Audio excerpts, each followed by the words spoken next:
Welcome back, dweebs, to another episode of the Weekly Dweeb. With me, as always, is my good friend Kev. Kev has a nice mustachio now. He's looking fine. Kev, how are we doing tonight? Doing great over here, James. I am very excited about this topic. And I'm also happy to report, gang, that I have finished the audio for the War of the Worlds review. Okay. I'm still debating on how much video editing I should do, or if this will just end up essentially being an audio program. And the reason for that is, James, an hour and 22-minute movie was talked about by this guy all by himself for a grand total of 2 hours. All right. So I don't know. I knew it. I knew you were going to go for a long time on this. I knew it. I knew once you opened that rabbit hole, it was going to end wildly. I think the furthest I got, the longest amount of runtime without me pausing to record something was maybe 3 minutes of screen time. I could not get through any scene of that movie without a thought. Because it's incredible, right? Because it's so good. Yes, I love that movie. That'll be the title. It might be out by the time you guys have seen this, because I may have made that executive decision about the editing. But I love War of the Worlds for all the wrong reasons. That's gonna be the title of that video. So good it's bad, or so bad it's good. Isn't that the old cliche saying? Exactly. Yes. Yep. This is like Tommy Wiseau and Neil Breen had a love child, and Jeff Bezos gave it $100 million to make a movie. Long as it plugged Amazon every 10 minutes. Speaking of incredible amounts of money, Kev, not 100 million. But topic today is a fun one. There's an IGN article. This is all reported from THR. I'm pulling a bunch from IGN here. Legendary is reportedly paid more than $3 million for the movie rights to the upcoming dark fantasy book that comes out in 2 weeks, September 23rd, called Alchemised. Now, Kev, I would ask you if you know what this is, but we've been talking about it pre-show, so I'm going to skip that part of it. For you people that don't know, including us, we had no idea. Alchemised originally began as Harry Potter fan fiction. Hell yes. Something. Written by Sen-Lin Yu. This started as a fan fiction known as Drimoyne. Fan fiction centered on a secret romantic relationship between Draco Malfoy and Hermione Granger. Sen-Lin Yu, also known as Sen, has since spun the story off in his own direction and has created the fictional world of Palladia. And the book follows a protagonist named Helena Marino. It's so here's the official description. In this riveting dark fantasy debut, a woman with missing memories fights to survive a war-torn world of necromancy and alchemy, and the man tasked with unearthing the deepest secrets of her past. So this began as a Harry Potter love fan fiction, and backing Alchemist's status is this author's established reputation in the fantasy realm, Kev. What began as stories written in the Notes app during their baby's time eventually evolved in a collection of works that has been published and shared across the internet. These include Manacled, Manacled, a Harry Potter fan fiction that has achieved a 4.63 star rating after nearly 140,000 user reviews on Goodreads. Damn, what a baller, dude. Yeah, his description is said. It's crazy. I just want to take a moment to appreciate the fact that not one, but 2 books was written on the Notes app on your iPhone or tablet. That's incredible. Yeah. He says I don't care if the books are good or not. Yeah, to be able to do that and get that kind of following while writing on the Notes app, also during baby's nap time, which if you've ever had kids, and I have not, and Kev has not, but I know how bad it is. you don't get that much time. It's not like, oh, great, we have 6 hours of nothing here. Don't work like that. I'm lucky if my friends can get in 2 rounds of Marvel Rivals during a nap time. Yeah. His work has generated over 20 million individual downloads. Has been translated into 23 languages. Sen told THR, "I'm honored by Legendary's incredible enthusiasm for the project and can't wait to see the world of Palladia come to life." Kev, Right, that is I don't know where to incredible. start with this one. I'm going to start with, would you pay $3 million for the rights to a book that A, started as Harry Potter fan fiction, and B, has not been released yet? For the It's movie, really that second one, James, that has me has not been released. intrigued. It also, in a apples to oranges sort of way, reminds me of the creation of the movie Cowboys and Aliens, which short story was a script that this guy could not sell, and so he had it made into a graphic novel. And there's some more interesting stuff to that There's story a that I'll lot have to behind get that one. to later. But it's Different show, essentially, different recording. yeah, exactly, a different video. For that one will be another 2-hour rant probably from me. But the moral of the story is, at times, the best way to get a movie made, if you are a writer, you want to sell your story, is to actually do it as a book or do it as a comic book Yeah. first and then sell a whole bunch of units. But that's the thing, this hasn't They haven't sold any units. yet. So it's like, I get the idea of, okay, $3 million for movie rights for a popular book. Honestly, in Yeah, this, probably not that it much. feels like a win-win. Like, that's great. That's a Yep. lot of money for an author. That's Yep. not the most money I've ever heard of in as far as buying movie rights, but very interesting that they're just banking on this being a success, having not published a single book. Is this Yeah. potentially a tax write-off, James, for somebody? I mean, the movie movie adaptation is years away, so I'm sure there are some tax implications in the moment for Universal paying it, right? I guess you're banking on the reputation of 20 million downloads on his Goodreads stuff, right? Like, I see it twofold. I think it's okay. So maybe they're trying to get ahead of it. Like, they think this is going to explode, right? So let's get the rights cheap, which is twofold. It's like, you might have got them cheap, or you might have just wasted a shitload of money if this does not do anything. Then there's the flip side on Sen's side. It's like, if this is going to be as big as you think, I feel like you should have waited until the first book came out to negotiate this deal. If you're the author, right? Yes, if you're the thinking? author. Yeah. Yeah, because we've seen some crazy bidding wars. Now, I don't expect this to garner the same fervor that Weapons did, but at the same time, I don't know anything about this story, so it could be just as Yeah. intriguing. And The secret romance, Kev, between Harry Potter characters. That's my favorite. Honestly, James, as you were talking about it, I started to think about what the original story must have looked like, because the version that you've described is a woman with forgotten memories. It has to deal with, I'm assuming, like a dark, brooding gentleman who she's going to eventually fall in love with. But that originally was Hermione Granger and Draco Malfoy. So was it like, did she forget that Harry Potter was her best friend? And like, I'm so intrigued relationship. now how this thing came about. Now I'm like, do I need to go look into this and be like, how the hell is this? Yeah, I can't wait. How did Hermione Granger turn into Helena Marino? And is this woman still Hermione? She just doesn't remember it. And now she's in a war-torn world of necromancy. And it's Draco Malfoy coming to unearth the secrets of her past. Kevin, have we seen anything like this before? I know we were talking about this. I think you looked into this a little bit. Have we seen any fan fiction be turned into movies like this before?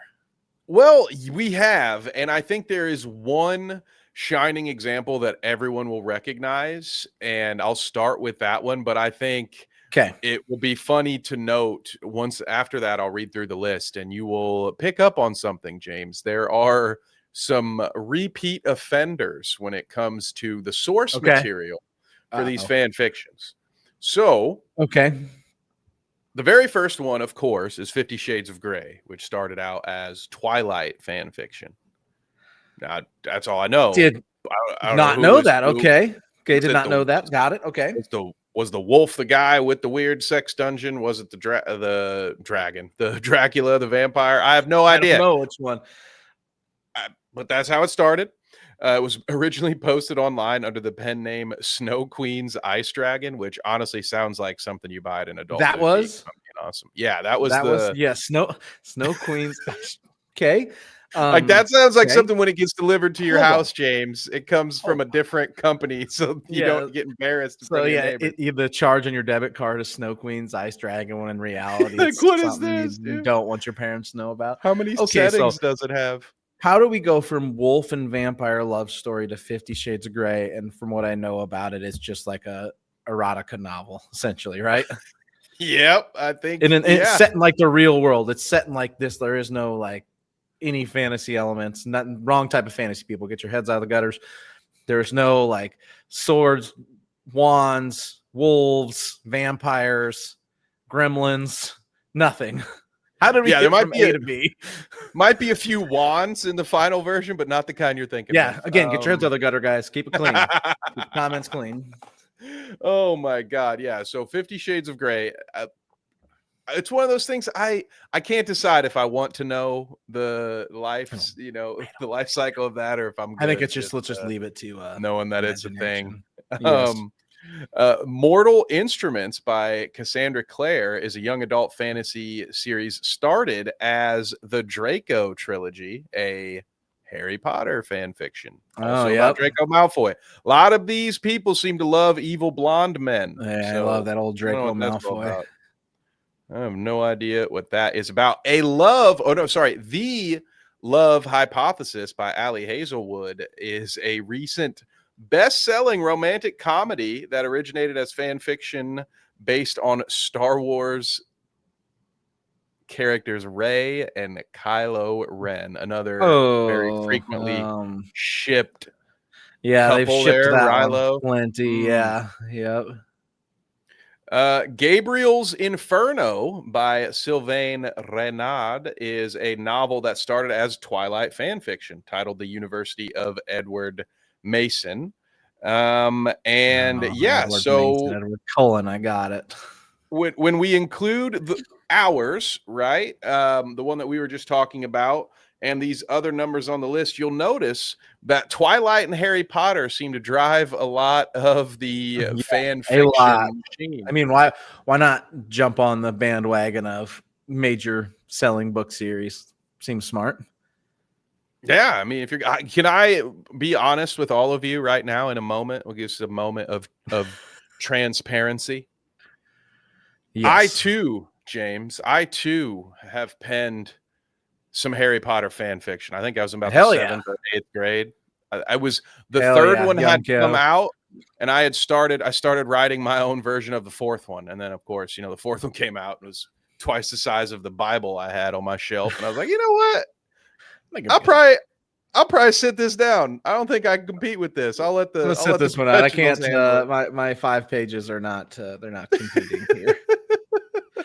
I've got. Listen to this, Kev. So I've got the full. I think this is. I don't know if there's a description on the back of the book or what this is. But I'm gonna read. This is like a couple. It's gonna take me a second here.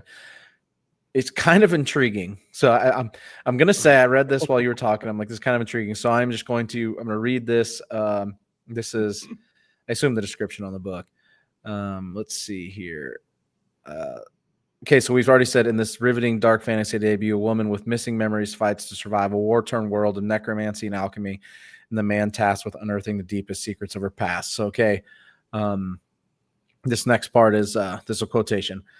What is it that you're protecting in that brain of yours? The war is over. Holdfast is dead. The eternal flame extinguished. There's no one left for you to save. Then I've got 3 paragraphs here. They're all like 1 or 2 sentences. Once a promising alchemist, Helena Marino is now a prisoner of war and of her own mind. Her resistance friends and allies have been brutally murdered, her abilities suppressed, and the world she knew destroyed. In the aftermath of a long war, Palladia's new ruling class of corrupt guild families and depraved necromancers whose vile undead creatures help bring about their victory holds Helena captive. According to Resistance records, she was a healer of little importance within their ranks, but Helena has inexplicable memory loss of the months leading up to her capture, making her enemies wonder. Is she truly as insignificant as she appears, or are her lost memories hiding some vital piece of the Resistance final gambit? To uncover the memories buried deep within her mind, Helena is sent to the High Reeve, so I assume this is Draco, one of the most powerful and ruthless necromancers in this new world. Trapped on his crumbling estate, Helena's fight to protect her lost history and to preserve the last remaining shreds of her former self is just beginning. For her prison and captors have secrets. Her prison and captor have secrets of their own. Secrets Helena must unearth, whatever the cost. Oh, It sounds pretty. I'm intrigued.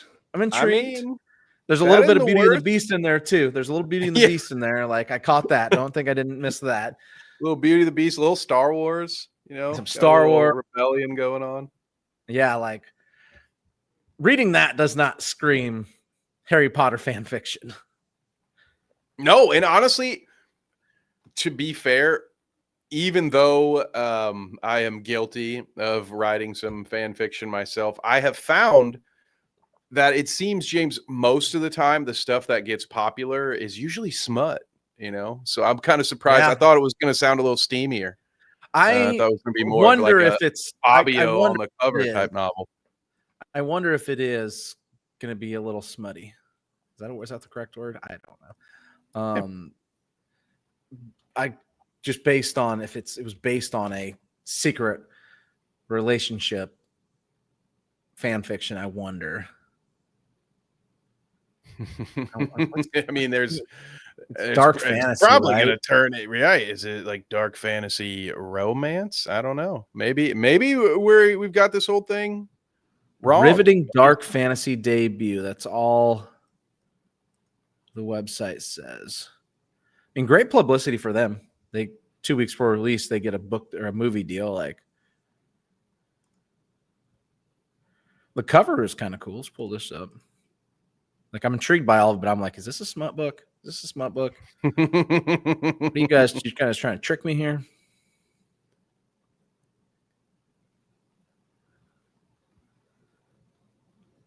Oh, okay. Good cover. That is intriguing a quality cover. Yeah. Screams Beauty and the Beast. That screams Beauty and the Beast to me right there, though. A little bit. Yeah, I could see that. Some Red Riding Hood vibes. Yeah, Red Riding Hood. Like what other ones are going to sneak in there? Kev, I don't know. We're gonna be paying attention to this. Oh, I can't wait. I'll probably wait.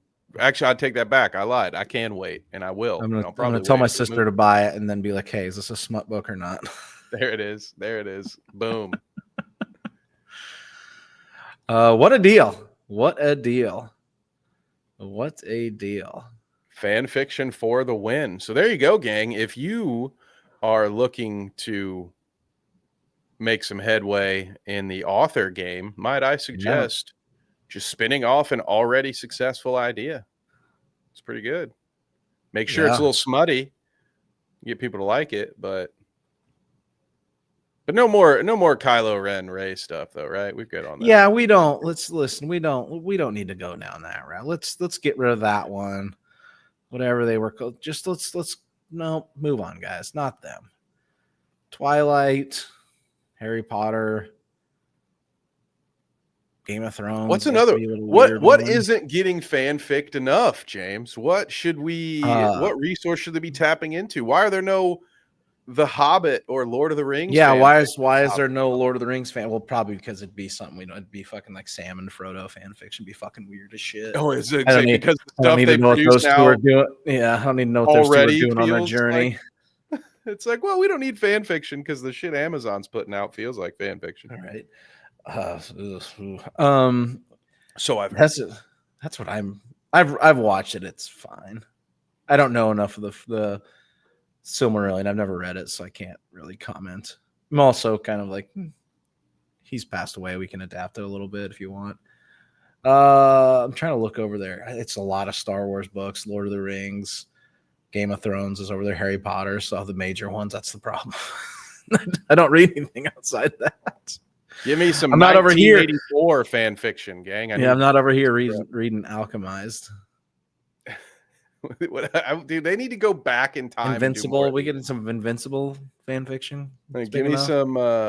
Give me the Grapes of Wrath fan fiction. I mean, what about War of the Worlds? You get the book. War of the Worlds book. Yes, dude. Once again, Amazon already providing the fan fiction on that front too. Because what the hell, movie? What in the actual hell? 2 thumbs up. Yeah. Let us know, folks, in the comments what you would like to see as fan fiction. Yeah, that's the best call to action right there. I want to hear either your idea for a fan fiction, whether it's one you already worked on and you want to pretend like you never worked on it, or if you've just stumbled across one back in the day that you couldn't believe existed. What's your favorite, least favorite? What's a fan fiction we might not know about? That's the way to end this episode. I think. It is. Let us know. Post in the comments. May end up as a topic on our next show. Thank you guys for watching.